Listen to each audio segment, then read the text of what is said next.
Local news here in Washington, D.C. This political town is really rocking. Longtime Republican Senator Specter is saying adios to the Republican Party.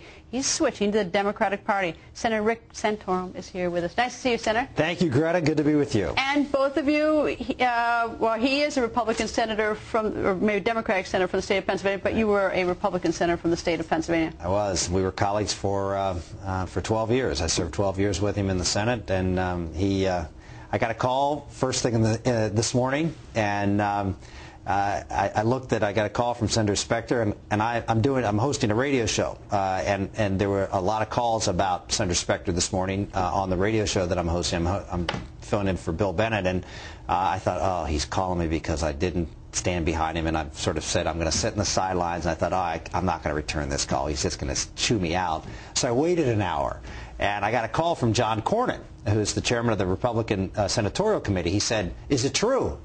I said, what's true? Did Arlen call you? I said, yeah, he called me. He said, well, what did he say? I said, well, I haven't called him back. He said, well, call him back because we're worried he's going to switch. And I called him back, and he admitted to me. He said, you know, I'm calling you because I want to let you know beforehand, before it leaks out, that I'm gonna switch. And he laid out very clearly. Arlen is a very transparent guy, in my opinion. And what he said was, look, it's the only way I can win, and I can't win any other way. Is that true? Yeah.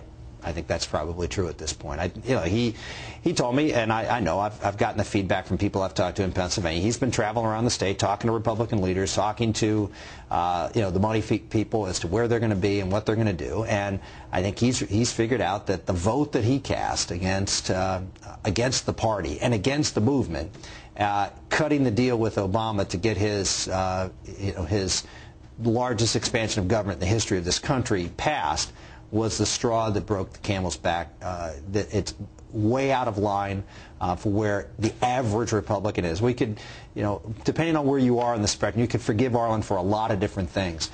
But this dramatic, fundamental change in the role of government in people's lives, which I think Obama did here in his first foray, was an offense to every Republican. And that broke the back. Is it that he can't win? He has a Republican challenger, or would if he were still Republican, in the state of Pennsylvania. Is it that he couldn't win the primary, right, but that he can win a general election? When everyone's called to sort of vote, he can win. It's just that he can't win with his own party. Yeah, he can't win with his own party. And I think prior to that vote, he actually could have won with his own party. I'm not even sure that Pat Toomey, who is the person that he was losing to in these polls that he was taking, would have even gotten in the race. He was actually running for governor.